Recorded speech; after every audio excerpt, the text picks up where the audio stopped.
দেখবেন যারা মঠে মন্দিরে ঘুরতে যান, নবদ্বীপ যান, পুরী যান, বৃন্দাবন যান, তীর্থস্থানে গেলে দেখবেন কি বলে, বাবাজিরা ছুটে আসে, এখানে বসবেন না, এখানে হাত দেবেন না, এখানে হাত বলে না কেন?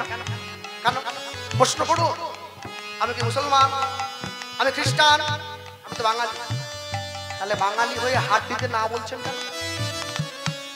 উত্তর দেয় অধিকার নেই। এই যে তিলক দেখছেন, অধিকার নিতে হবে। তিলক কোনদিন ডিজাইন করে হয় না, মাঝখানে খাঁচ কাটা লাল একটা সিঁদুর দিয়ে টিক দেওয়া, লবঙ্গ দিয়ে এদিকে এদিকে, আরে তো মরে গেলে সাজা।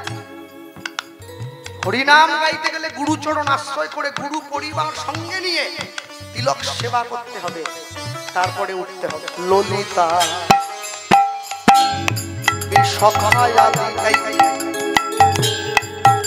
যত সখী বৃন্দে আজ্ঞায় করিব সেবা, যুগল চরণ বৃন্দে আমরা শ্রীকৃষ্ণ চৈতন্য প্রভু দাস অনুদাস, শ্রীকৃষ্ণ চৈতন্য প্রভু দাস অনুদাস, সেনায় অভিলাষ নরোত্তম দাস, নরোত্তম দাস, নরোত্তম রাধা কৃষ্ণ প্রাণ রাধা কৃষ্ণ প্রাণ যুগল কিশোর, জীবনে মরণে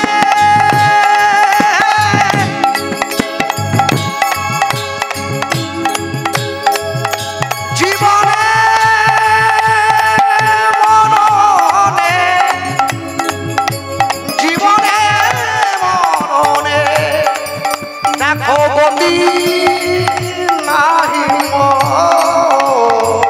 রাধা কৃষ্ণ প্রাণ যুগল কিশোর, রাধা কৃষ্ণ প্রাণ যুগল কিশোর, রাধা কৃষ্ণ প্রাণ যুগল কিশোর, রাধা কৃষ্ণ প্রাণ যুগল কিশোর। আরে বলে ভাই রাধা মদন মোহন কি জয়, নিতাই গৌর প্রেমানন্দে হরি বল, নিতাই গৌর হরি হরি বল। সেই মদন মোহনকে মন্দিরের মধ্যে রেখে আপন মনের সেবা করে। দেখতে দেখতে গোপাল সিংহের বয়স হয়ে গেল, বৃদ্ধ দশা, আর চলতে পারে না। মদন মোহনের কাছে গিয়ে আস্তে আস্তে হাত জোড়ো করে, প্রভু আমার যাওয়ার সময় হয়েছে, এবার আমায় চলে যেতে হবে। সবার জীবনে যে দিনটা আসবে, একদিন আগে একদিন পরে, ভগবানকে বলতে হবে আমি যেদিন পৃথিবীর থেকে চলে যাব, আমি পৃথিবীতে আসার সময় যতটা কষ্ট পেয়ে এসেছিলাম সেরকম কষ্ট দিয়ে তুমি আমায় নিয়ে যেও না, আমি যেন হাসতে হাসতে চলে যেতে পারি। যেদিন প্রথম আমি এসেছিলাম ভবে, আমি কেঁদেছিলাম হেসেছিল সবে, এমন জীবন আমি করিব গঠন, যেদিন মরণে হাসিব আমি কাঁদিবে ভুবন। আমি হাসতে হাসতে চলে যেতে চাই। ভক্তমণ্ডলী মায়েরা, গোপাল সিংহ মদন মোহনের কোলে মাথা দিয়েছে। মদন মোহনের কোলে মাথা দিয়ে মদন মোহনের চোখের দিকে তাকিয়ে আছে। কে? মদন মোহনকে বলছে, প্রভু অন্য কিছু নয়, আমি তোমার কাছে কিচ্ছু চাই না। কি চাই জানো? আমি জীবনে একটা জিনিসই তোমার কাছে, আমি হৃদয়ে ধরিব তোমার যুগল চরণ, যুগল চরণ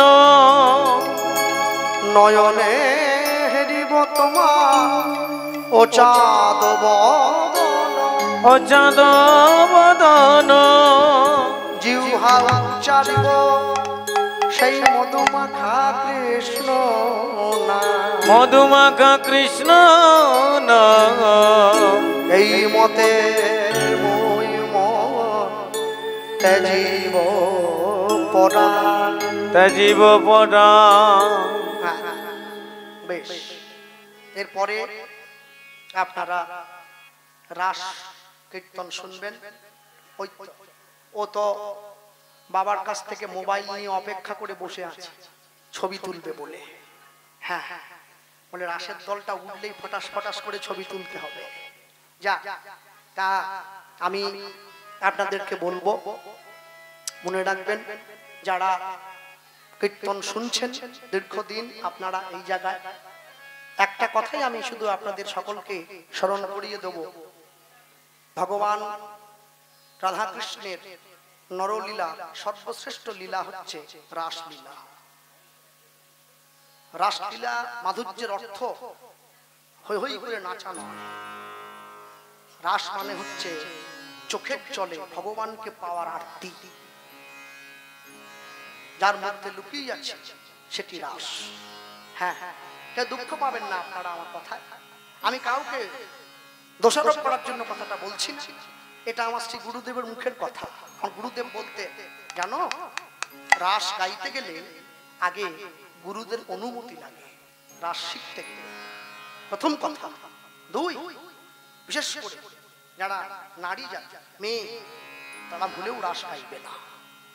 যদি মেয়ে মানুষ রাস গায়ও, বসে গাইতে হবে, দাঁড়িয়ে নয়। রাস কারা গায় জানেন? যারা বাবাজি হয়, সর্বত্যাগী, লুঙ্গির মতো প্যাচ দিয়ে কাপড় পরে, সংসার নেই, বড় জটা বড় দাড়ি, তারা গায় রাস। শোনে কারা? তাদেরই মতো সংসার ত্যাগী যারা। হ্যাঁ, রাস কোনো কামনা বাসনার লীলা নয়। একটু এদিক থেকে ওদিক হয়ে গেলেই অপরাধের পাল্লাটা ঝট করে ভারী হয়ে যাবে, বিরাট ব্যাপার। আপনি প্রশ্ন করতেই পারেন, ব্রজগোপীরা কি নারী নয়? তাহলে ব্রজগোপীরা যদি রাস গাইতে পারে, আমরা মেয়ে হয়ে কেন পারবো না? না, আপনি ব্রজগোপীদের সঙ্গে নিজের তুলনা করছেন কি হিসাবে? হ্যাঁ, ব্রজগোপী যারা রাসে অংশগ্রহণ করেছিল, তাদের মনে কারো পাপ জন্মায়নি, সব 9 বছর বয়সের এপারে ছিল, 8, 7, 6, 5 এই বয়স্ক। সখী অনুগত্য ছিল, সখী আনুগত্য স্বীকার করে রাস গাইতে হবে, রাস শুনতে হবে। মনে রাখবেন, রাতের অন্ধকারে মাইকের মাধ্যমে যা প্রচার করে গেলাম খাঁটি কথা। হ্যাঁ, আমি যখন রাস, বিশেষ করে মালদা মুর্শিদাবাদ দিয়ে গেলে দেখবেন ওদিকে রাসের নিয়ম নীতি সব আলাদা, ওদিকে অন্যরকম সব ব্যাপার। হ্যাঁ, তো রাস সবার আগে রাস শিখতে গেলে গুরুদেবের অনুমতি নিতে হবে, সৎ গুরুচরণ আশ্রয় করতে হবে, তবে রাস কীর্তন শেখা যায়। যাই হোক, আনন্দ আনন্দ মহানন্দ। এরপরে পরবর্তী কীর্তনিয়া তিনি আসবেন, তার শ্রীকণ্ঠ হতে আপনারা রাসলীলা মাধুর্য শ্রবণ করবেন। আর পরিশেষে আমি বলবো, রাসলীলা মাধুর্যে যখন আপনারা দেখবেন যে গোবিন্দকে পাওয়ার জন্য সখীর দেহটা পড়ে রইল, আত্মাটা গোবিন্দ চরণে চলে গেল, তার স্বামী তাকে নিয়ে ঘরের মধ্যে বন্ধ করে দিল, সেই জায়গাটা, ওই জায়গায় যদি পারেন নয়নের জল ফেলবেন। কেন জানেন? ভগবানকে জানাবেন, প্রভু একইভাবে আমরাও যেন আমাদের দেহটা পড়ে থাকবে, আত্মাটা যেন তোমার চরণে চলে যায়। হরি বল, হরি বল, নিতাই গৌর প্রেমানন্দে হরি বল। রাসলীলা কীর্তন শুনতে গিয়ে যদি কেউ 2 ফোঁটা চোখের জল ফেলতে পারে আসনে বসে, তার জীবনে সব পাওয়া পূর্ণ হয়ে যাবে। হ্যাঁ, যখন বৈষ্ণবরা মালা করে দেখবেন, জলের মধ্যে মালা নিয়ে এইভাবে টানে, তো 108টা কাঠি থাকে, ওই মালাটাকে যখন এক জায়গায় গোল করে আপনি যদি রেখে দেন, মালাটার যে বলয় আকৃতি তৈরি হবে, তার মাঝখানের অংশটাই হচ্ছে রাসমঞ্চ।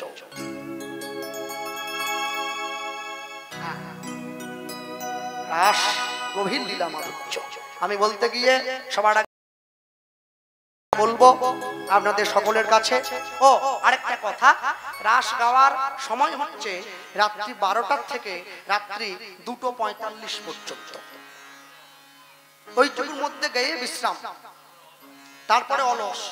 আর রাস সমাপন হলে, সম্পূর্ণ হলে, ভগবানকে যে মন্দিরে রেখেছেন মন্দিরের আলো বন্ধ রাখতে হয়, ভগবানকে নিদ্রায় পাঠাতে হয়, তারপরে মঙ্গল আরতি। সকালবেলা ঘুম থেকে উঠে আমরা বলতে গিয়ে বলবো, সবার আগে ভগবান শ্রীকৃষ্ণচন্দ্র বৃন্দাবনের মাটিতে তিনি রাসলীলা করলেন। আর করার পূর্বে এই দিকে গোপাল সিংহকে কোলে নিয়েছেন, কোলে নিয়ে ভগবানের দিকে তাকিয়ে আছে, আর ভগবান হাতে বাঁশিটা নিয়েছে। ভগবানের চরণতলে সেই মধুর রূপ দর্শন করছি আমি। আর যেই তাকিয়েছে ভগবানের বদনের দিকে, গোপাল সিংহের প্রাণবায়ুটা আস্তে আস্তে করে গিয়ে গোবিন্দ চরণে বিশ্রাম পেল। কি যাওয়ার বেলা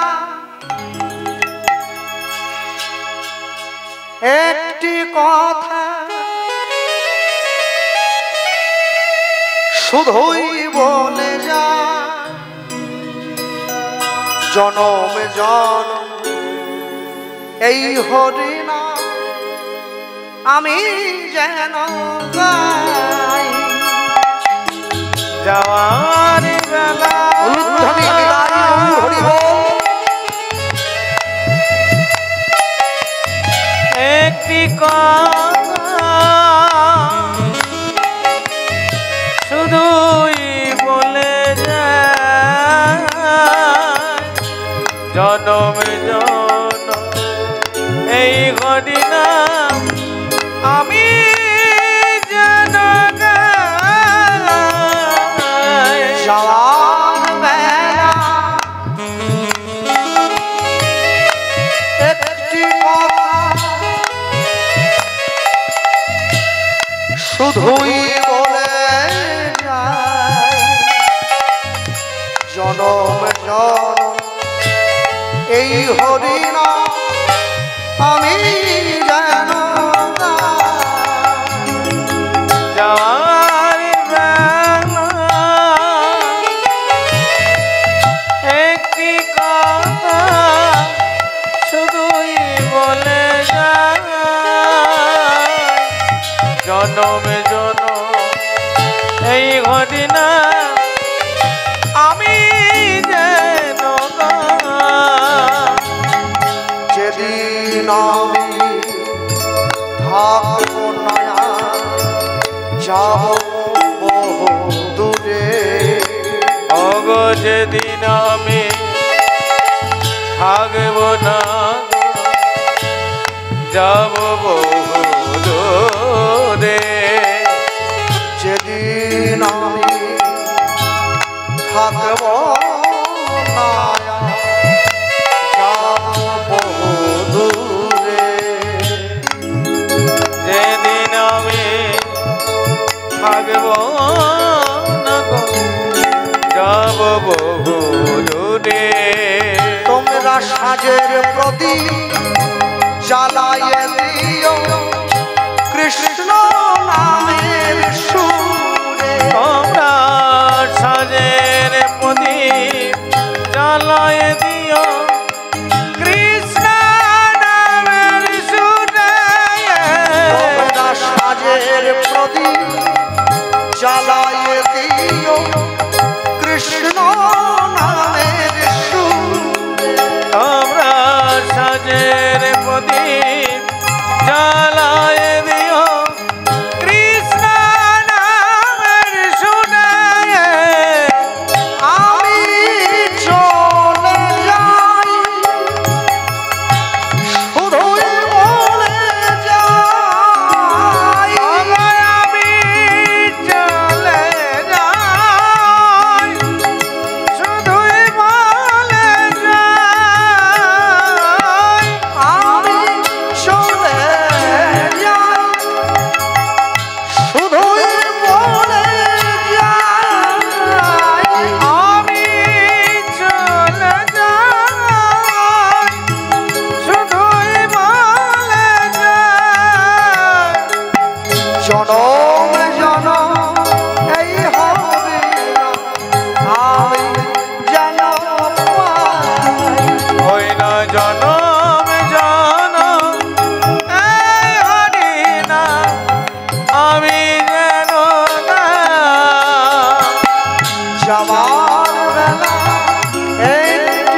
চলে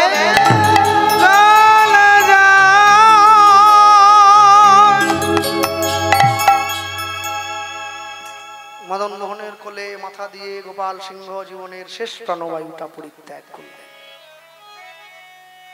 গোপাল সিংহের বিদেহী আত্মা মদন মোহনের চরণে স্থান পেল। ভক্তের কোমল অঙ্গ কোলে তুলে নিয়েছে ভগবান। নিজে হাতে দাদর সঙ্গে তিলক করে গলায় তুলসীর মালা দিয়ে ভক্তকে সুন্দর করে সাজিয়ে সমাধির মধ্যে বসিয়ে সমাধি দিচ্ছে। নিজে হাতে ভক্তের জন্য ভিক্ষা করে মাধুকুরি করে আনলো গ্রামের মানুষের কাছে। ভক্তের জন্য নৈমিষারণ্য করলো, গ্রামের মানুষকে প্রসাদ দিল। যদি কোনোদিন বিষ্ণুপুরে বাঁকুড়ায় যান, গেলে দেখবেন এখনো পর্যন্ত গোপাল সিংহের সমাধি রয়েছে বিষ্ণুপুরে। ভক্তমণ্ডলী, ভক্তিমতী মায়েরা, মদন মোহন বিষ্ণুপুরে ভগবানকে সমাধি দিয়ে এসে মন্দিরের মধ্যে দাঁড়িয়ে পড়েছে। গ্রামবাসীগণ সকলে ছুটে এসেছে। প্রভু, তোমায় কি আমরা একা দেখব? না, তা তো হবে না। রাধারানীকে বাঁয়ে নিয়ে যুগলে একটু দাঁড়াও, আমরা যুগল দর্শন করি। কি ভক্ত যদি যুগল দর্শন না করে ভক্তের আনন্দ পূর্ণতা পাবে না? যাও, দাঁড়িয়ে পড়ো, যুগল দর্শন করব, তারপরে আমরা সকলে মিলে আনন্দের সাগরে নিমজ্জিত হব। দাঁড়িয়ে পড়েছে। পরবর্তী সম্প্রদায় তারা আসছে। তো আপনারা সকলে ভালো থাকবেন, সুখে থাকবেন। কৃষ্ণ প্রেমামৃত সরোবরে অবগাহন করে মধুর মহানন্দে জীবন যাপন করবেন। সকলের উপরে ভগবানের করুণাধারা বর্ষিত হোক। আর আমায় আশীর্বাদ করবেন সারা জীবন। ভগবান যেন শুরুতে যা বলেছিলাম, আমার শুধু এই কণ্ঠটা বাঁচিয়ে রাখে, আর কিছু দরকার নিতাই গৌর প্রেমানন্দ। হরি বল, হরি বল। হ্যাঁ, যদি সুযোগ হয় তাহলে আবার দেখা হবে আপনাদের সঙ্গে। আর সামনে জামতলা বাজার ব্যবসায়ী সমিতি, আমার ডেটটা মনে নেই, হ্যান্ডবিল আপনারা পেয়ে যান, আশা করি বড় অনুষ্ঠান, হ্যান্ডবিল পাবেন। 14ই অগ্রহায়ণ দুপুর 2:30 জামতলা ব্যবসায়ী সমিতি। 14ই অগ্রহায়ণ মাসের 14 তারিখ দুপুর 2:30 আমাদের কীর্তন। আপনারা গেলে আমরা সকলে আনন্দ পাবো, খুব খুশি হব। আমরা বলবো কালা চাঁদ, ও কালা চাঁদ, কালা চাঁদ, চাঁদ চাঁদ চাঁদের বামে চাঁদ বদনি দাঁড়ালো। কালা চাঁদ, নিতাই কালা চাঁদ, কালা চাঁদ, চাঁদ চাঁদের বামে চাঁদ বদনি দাঁড়ালো। কালা চাঁদ, ও কালা চাঁদ, কালা চাঁদ, চাঁদ চাঁদের বামে চাঁদ বদনি দাঁড়ালো। শ্যামের মাথায় মোহন চূড়া, রায়ের মাথায় বেনি, শ্যামের হাতে মোহন বাঁশি, বেনি ধরে ফণি। শ্যামের মাথায় মোহন চূড়া, রায়ের মাথায় বেনি, শ্যামের হাতে মোহন বাঁশি, বেনি ধরে ফণি। কালা চাঁদ, চাঁদ চাঁদের বামে চাঁদ বদনে দাঁড়ালো।